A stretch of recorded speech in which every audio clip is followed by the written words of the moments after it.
Assalamualaikum warahmatullahi wabarakatuh. Selamat siang sahabat NTB, bertemu lagi dengan saya Niluh Anita di Bincang Gemilang yang disiarkan secara live oleh Humas NTB. Pada edisi kali ini kita akan membahas mengenai Jaring Pengaman Sosial Gemilang atau yang lebih dikenal dengan JPS Gemilang dengan narasumber kita yaitu Bapak Insinyur Haji Ridwan Syah. Ya, selaku asisten 2 bidang perekonomian dan pembangunan pemerintah Provinsi Nusa Tenggara Barat. Selamat siang Bapak. Selamat siang. Kabar? Alhamdulillah sehat. Baik Pak, seperti yang kita ketahui Pak bahwa kasus COVID-19 di NTB itu setiap hari semakin meningkat dan menjadi khawatir di masyarakat. Nah, bagaimana ini Pak strategi kebijakan dari pemerintah Provinsi Nusa Tenggara Barat dalam menghadapi pandemi ini? Baik, jadi dampak dari pandemi COVID-19 ini tidak saja berdampak pada masalah kesehatan, tetapi juga berdampak pada sosial dan ekonomi masyarakat.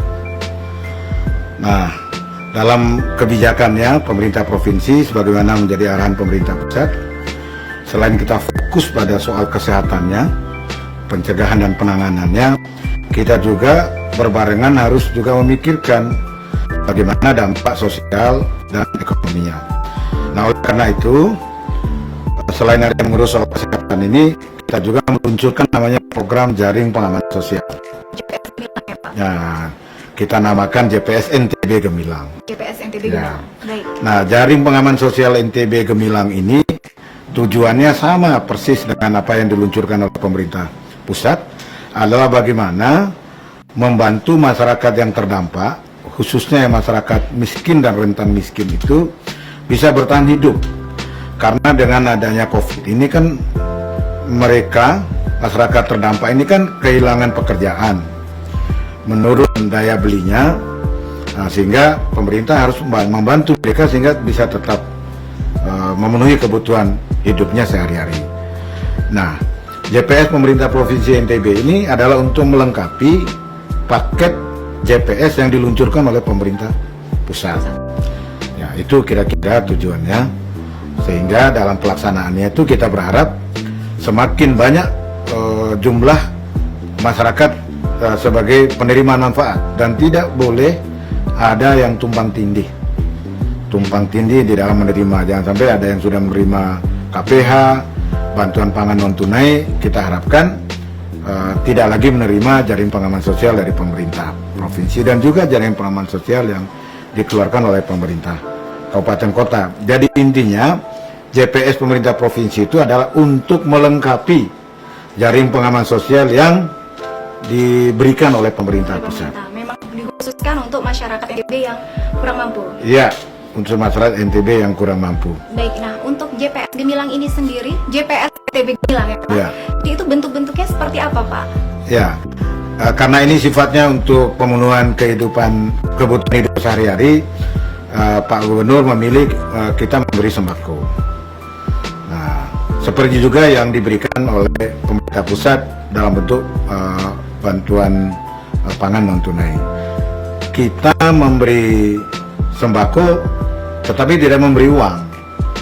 Nah, sebenarnya yang paling gampang itu memberi uang, tetapi kebijakan pemerintah provinsi kenapa tidak memberi uang? Pertama, untuk memastikan bahwa masyarakat ini memang benar-benar membeli kebutuhan pokok. Yang kedua, supaya juga masyarakat ini adalah membeli produk-produk lokal. Nah, jadi berasnya beras lokal, ya, ayamnya atau telurnya telur lokal, sehingga ada dampak ekonomi juga memberikan pekerjaan kepada UKM dan IKM kita. Nah, kalau produk-produk itu ada di daerah, kenapa harus kita beli produk dari luar daerah? Jadi di dalam JPS Gemilang ini Pak Gubernur maupun Ibu Wagub jadi sekaligus membeli barang-barang dari UKM-IKM yang juga mereka terdampak. Nah, barang-barang itulah yang dibagikan kepada masyarakat yang akan menerima. Jadi IKM-UKM-nya juga terbantu, JPS Gemilang juga dapat terimakan kepada mereka yang membutuhkan. Berarti dengan kata lain bahwa JPS NTB Gemilang ini selain membantu masyarakat NTB yang kurang mampu, juga membantu untuk membangkitkan IKM lokal kita. Betul, gitu ya? betul. Baik. Jadi untuk produknya sendiri berarti selain kebutuhan pokok, itu apa ada produk-produk lainnya, Pak? Iya. Ya, karena kita ingin memadukan dua hal tadi itu, kita sembako sudah jelas lah. Jadi beras, terus yang mengandung protein seperti telur. Nah, kita juga membantu membeli minyak, ya, minyak gorengnya banyak. Minyak goreng diproduksi oleh UKM kita, tapi kalau seberapa mampunya, sisanya kita beli minyak goreng pabrikan. Nah, selain itu juga pemerintah juga kan membutuhkan untuk membantu masyarakat, memberi mereka masker kan. Oh, berarti Ya. selain beras, minyak, Ya, ada telur, suplemen namanya. suplemen ya, Ya, masker. Nah, di maskernya itu misalnya satu kakak mendapat 2 atau 3 masker. Nah, kalau ada 105.000 kakak kalikan 3 tahap, itu sudah hampir 1 jutaan masker. Nah, masker ini dibuat oleh UKM kita. Baik. Lalu juga kita memberi vitamin atau makanan-makanan suplemen, misalnya susu kedelai, hasil UKM kita. Ada juga misalnya kopi, serbat jahe, teh kelor. Nah, di samping itu juga ada sabun cair dan sabun tangan yang antiseptik. Nah, suplemen ini dibagi bersamaan juga dengan paket sembakonya, produk-produk IKM kita semua. Seperti Nah, nilai totalnya sekitar 250.000 rupiah.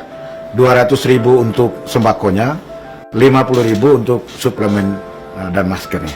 Baik, berarti memang di program JPS Gemilang ini juga sangat membantu IKM kita ya, Pak. Ya. Nah, kalau menurut Bapak, kenapa kok kebangkitan IKM kita ini sangat membantu, Pak, dalam pandemi COVID-19 ini? Ya, jadi pertama yang kita tahu kan UKM ini kan pilar di dalam perekonomian di desa-desa di daerah itu. Mereka ini terdampak juga. Misalnya IKM konveksi. Nah, karena pandemi COVID ini, seperti lebaran sekarang, kita kan lebarannya terbatas. Ya, Banyak juga yang tidak pakai baju segala macam. Nah, ini kan mengatur mereka. Begitu juga IKM yang lain, pedagang-pedagang. Nah, ini kan karena ekonomi lesu, lalu kan tidak ada aktivitas. Nah, sehingga mereka kehilangan pekerjaan, yang ujung-ujungnya kan banyak pegawainya juga dirumahkan. Nah, kita beri pekerjaan kepada UKM kita ini. Nah, perusahaan konveksi yang mungkin selama ini tidak pernah membuat masker, akhirnya mereka belajar bagaimana cara membuat masker. Sehingga di sini ada transfer of knowledge-nya gitu. Jadi mereka akan belajar membuat masker untuk kebutuhan kita. Nah, dan tidak mungkin juga kalau dalam jangka panjang mereka juga memiliki kemampuan untuk memproduksi masker dan dikirim ke luar daerah. Jadi intinya adalah supaya mereka tetap bisa berproduksi. Nah, ada peningkatan kapasitas di situ. Nah, disitulah sesungguhnya makna daripada industrialisasi yang didengungkan oleh Pak Gubernur di dalam RPJMD kita. Jadi kita melihat ini bagaimana mencari celah ekonomi di tengah pandemi gitu. Nah, jadi dua-duanya dapat. berarti manfaat JPS Gemilang ini benar-benar bisa membantu masyarakat. Ya, kita, insya Allah, Pak, ya? insya Allah. Ya. Nah, kalau untuk paketnya itu yang disalurkan berapa banyak, Pak? Baik, kalau kita melihat jumlah orang miskin dan rentan miskin di Nusa Tenggara Barat ini berdasarkan data Terpadu Kesehatan Sosial atau DTKS, jumlahnya 863.000 kakak. Nah, 860.000 kakak ini itu adalah sangat miskin, hampir miskin dan rentan miskin. Nah, ini yang kita fokuskan.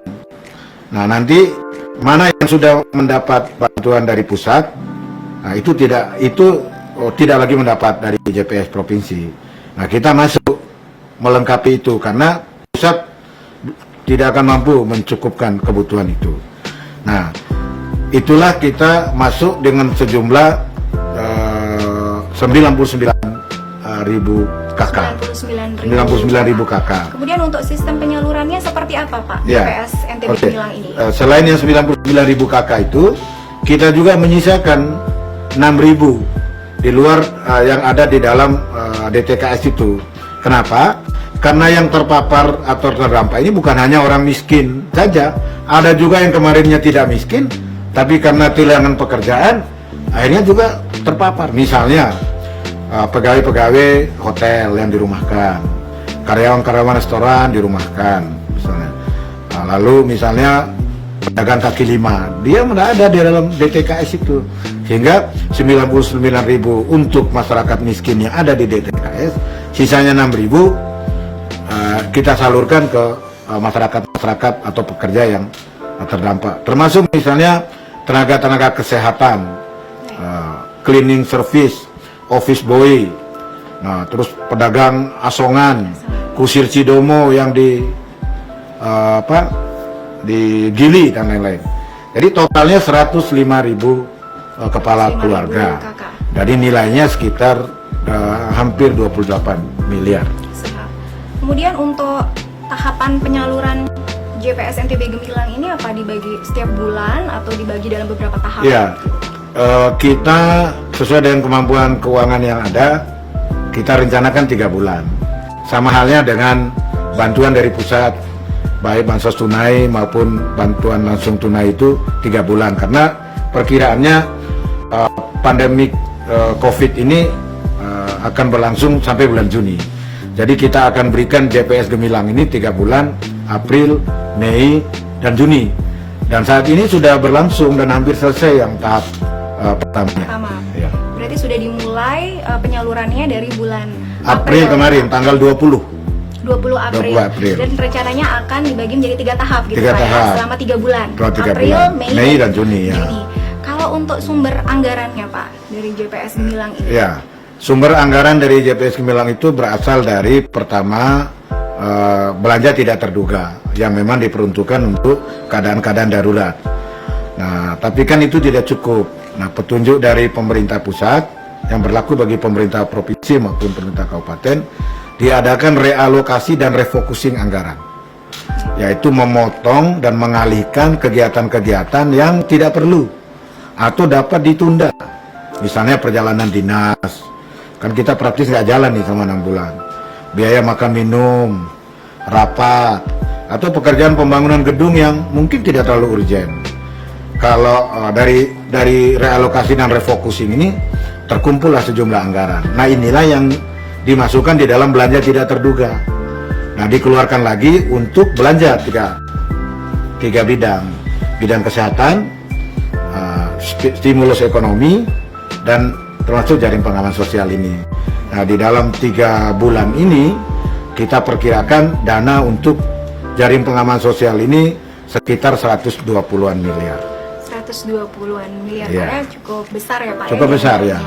Nah, Bapak Ridwan, jadi dalam proses penyaluran dari JPS NTB Gemilang itu sendiri pasti ada masalah-masalahnya ya Pak ya. Nah, apakah dalam tahap penyaluran tahap pertama ini sudah ada nih Pak masalah yang muncul dalam penyalurannya? Mungkin bisa Ini kan kita bekerja dalam suasana bencana ya, suasana darurat. Dalam suasana darurat itu kata kuncinya adalah bergerak cepat untuk mengambil langkah-langkah penyelamatan. Sehingga karena ini semua bergerak cepat, tentu ada kekurangan-kekurangannya. Nah, kekurangan-kekurangan itu kami pelajari, kami tampung, dan kami perbaiki secara bertahap. Nah, kekurangan yang pertama itu adalah soal data. Ya, soal data. Data ini seluruh Indonesia, termasuk kita itu carut marut. Siapa sih sebenarnya bisa mendapat data itu? Karena kita juga sadar sumber data kita itu sama semua, mau yang pusat mau yang di daerah, itu namanya DTKS tadi. Nah, persoalannya DTKS ini belum semua terupdate. Harusnya setiap tahun itu diupdate datanya, karena mungkin ada orang yang sudah tadinya miskin, mungkin sekarang sudah meninggal atau sudah pindah atau sudah membaik kehidupannya, tidak perlu lagi mendapat bantuan. Nah, sehingga data ini harus diverifikasi dan divalidasi ulang. Itu yang pertama. Dan basis daripada JPS ini, pusat maupun daerah ini adalah desa. Sehingga perlu waktu yang cukup bagi kepala desa dan lurah ini untuk memverifikasi. Selain soal data, bantuan ini banyak yang masuk. Ada dari pusat, PKH, BPNT, bansos tunai, BLT desa, dan ada lagi mungkin nanti. Nah, banyak bantuan ini juga membingungkan. Mana yang masuk pemerintah pusat, mana ya. Padahal kita kepinginnya yang sudah dapat bantuan pemerintah pusat jangan lagi mendapat bantuan di program lain. Itu soal data. Yang kedua adalah soal produk. Nah, soal produk itu banyak keluhan. Misalnya telurnya busuk. Telurnya busuk dan kita ganti. Yang busuk kita ganti dan kita hanya mengedarkan telur yang baik. Nah, kenapa ini telurnya busuk misalnya? Ini karena memang tidak mudah juga dalam proses distribusinya. Nah, jadi ini pelajaran yang berharga buat kita. Tadinya niat kita baik, membeli semua produk IKM-UKM, ternyata dia kan perlu proses. Contohnya apa? Kita memesan 105.000 botol. Ternyata mereka hanya mampunya mungkin hanya seperempatnya, sekitar misalnya 20.000. Nah, sisanya ini kan harus kita beli minyak goreng pabrikan. Nah, karena proses di dalam pengadaannya ini ada perubahan-perubahan di tengah jalan, sehingga proses penyalurannya juga menjadi itu soal produk. Nah, yang ketiga yaitu terkait juga dengan distribusi tadi. Nah, jadi oleh karena itu dari masukan-masukan ini untuk tahap berikutnya kita mengambil langkah-langkah. Yang pertama soal data. Jadi data dari provinsi itu langsung ke desa. Nah, langsung ke desa, silakan kepala desa dan lurah menambah dan mengurangi. Siapa saja yang berhak untuk mendapat itu sesuai dengan kriteria dengan jumlah penerimanya sesuai kuota. Jadi kuotanya kita tentukan, datanya kita kirim, kepala desa dan lurah silakan menambah, mengurangi, dan dicek terhadap penerimaan program yang lain. Nah, setelah itu sesuai dengan kuotanya itu kepala desa atau lurah menandatangani, menetapkan penerima itu dengan surat keputusan.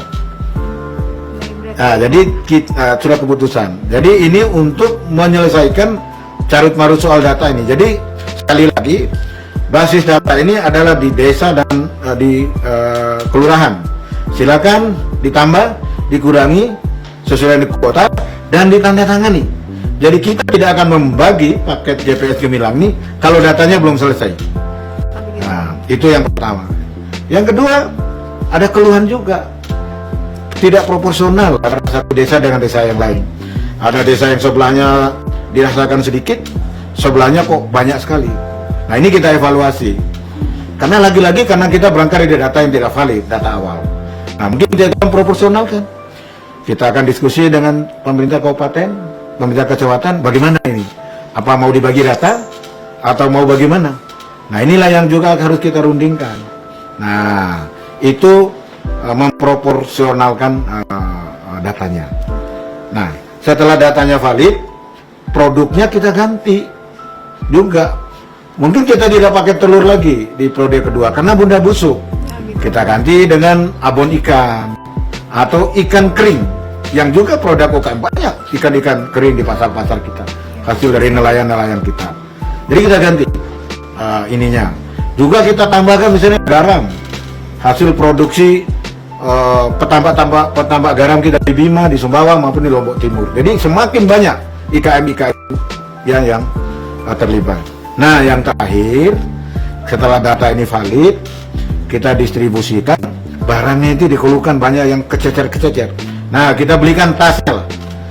Nah, tasnya, jadi dalam satu kemasan dibawa ke desa itu sudah lengkap. Ada beras, ada minyak, ada abon, ada ikan, ada suplemen, ada masker. Nah, sehingga begitu sampai di desa itu barangnya utuh, tidak lagi sebagaimana yang terjadi sekarang masih ada yang tercecer-cecer lah. Kira-kira itu langkah perbaikan.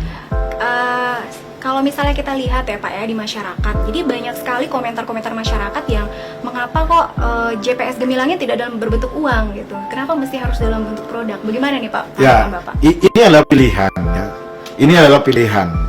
Jadi mau uang, mau sembako juga itu dilakukan oleh pemerintah pusat. Nah, kenapa kita tidak membagi uang? Sekali lagi, kita ingin uang yang uang atau keperluannya ini dibelanjakan kepada produk-produk lokal, khususnya produk IKM-UKM. Nah, kalau uang yang 250.000 itu dibelanjakan untuk IKM-UKM, itu ada puluhan miliar uang yang beredar di IKM-UKM kita ini. Nah, sehingga dengan semakin banyak UKM dan IKM yang terlibat, ini hanya ada mata rantai ekonomi. Jadi misalnya ketika kita memutuskan untuk membeli susu kedelai atau teh kelor, bayangkan teh kelor yang akan diproses ini melibatkan petani, orang yang menanam kelor. Kelornya dikirim ke IKM yang mengolah. Setelah diolah, ada tenaga kerja di pabriknya. Setelah itu dikirim ke desa-desa. Jadi ada melibatkan tidak saja industri kelornya, tetapi juga industri jasa-jasa lainnya, perdagangan, angkutan, percetakan kemasannya dan lain-lain. Jadi kenapa ini tidak pakai uang adalah semata-mata kita ingin memberdayakan UKM-IKM kita, menciptakan rantai ekonomi untuk menggeliatkan ekonomi di tengah pandemi. Baik. Jadi Pak, misalnya kalau tadi permasalahannya salah satu disebutkan bahwa banyak data yang tidak valid. Nah, seandainya ada masyarakat di NTB ini Pak, yang memang benar-benar membutuhkan tapi tidak masuk data, harus kemana ya? Menghubungi atau harus kontak kemana seperti itu? Mungkin bisa diinformasikan di sini. Iya, ini pertanyaan yang baik sekali. Jadi kalau ada masyarakat yang merasa terdampak, bisa langsung ke kantor desa atau kantor lurahnya, dicek apakah namanya ada di dalam daftar. Kalau belum ada namanya, minta dimasukkan sepanjang memang masih ada dalam kuotanya. Kalau jatah di desa atau kelurahannya tidak ada, silakan datang ke dinas sosial kabupaten atau ke dinas sosial provinsi. Nah, kita akan akomodir dari masyarakat ini sebagai masyarakat penerima dari kelompok yang terdampak, bukan kelompok yang dalam data kesehatan sosial itu. Jadi silakan ke lurah desa, kalau memang tidak ada di situ silakan ke kantor dinas sosial kabupaten atau dinas sosial provinsi. Baik, berarti masyarakat yang tidak masuk ke dalam data itu bisa melapor ke lurah. Ya. Kemudian kalau misalnya sudah tidak ada kuotanya, berarti bisa ke dinas sosial kabupaten atau kota masing-masing Pak. Bisa. Baik. Atau ke dinas sosial provinsi. Langsung ke dinas sosial provinsi. Bisa. Baik. Kita kan terkoordinasi pendataannya. Baik Pak. Baik Bapak Ridwan, terima kasih banyak atas informasi yang diberikan. Mungkin sebelum kita mengakhiri bisa diberikan sedikit closing statement Pak kepada sahabat NTB. Silakan. Sahabat NTB yang kami hormati, mari kita tetap bersabar menghadapi pandemi COVID ini, dan kami juga meminta pengertian masyarakat bahwa jaring pengaman sosial yang diluncurkan oleh pemerintah provinsi jumlahnya tidak banyak, tetapi ini adalah bagian dari bentuk kepedulian pemerintah untuk membantu masyarakat yang terdampak. Mudah-mudahan apa yang diberikan oleh pemerintah ini dapat membantu keluarga-keluarga kita yang terdampak, dan insya Allah pemerintah akan terus memberikan ini paling tidak sampai pada bulan Juni yang akan datang. Baik Pak, terima kasih Bapak atas waktunya, kehadiran di studio kami. Kapan-kapan kita berbincang-bincang. Baik, terima kasih. Baik, semoga JPS NTB Gemilang bisa dilaksanakan dengan optimal dan bisa membantu masyarakat NTB yang benar-benar membutuhkan. Stay health, stay safe, dan kita mari bersama-sama memutus rantai penularan COVID-19. Selamat siang.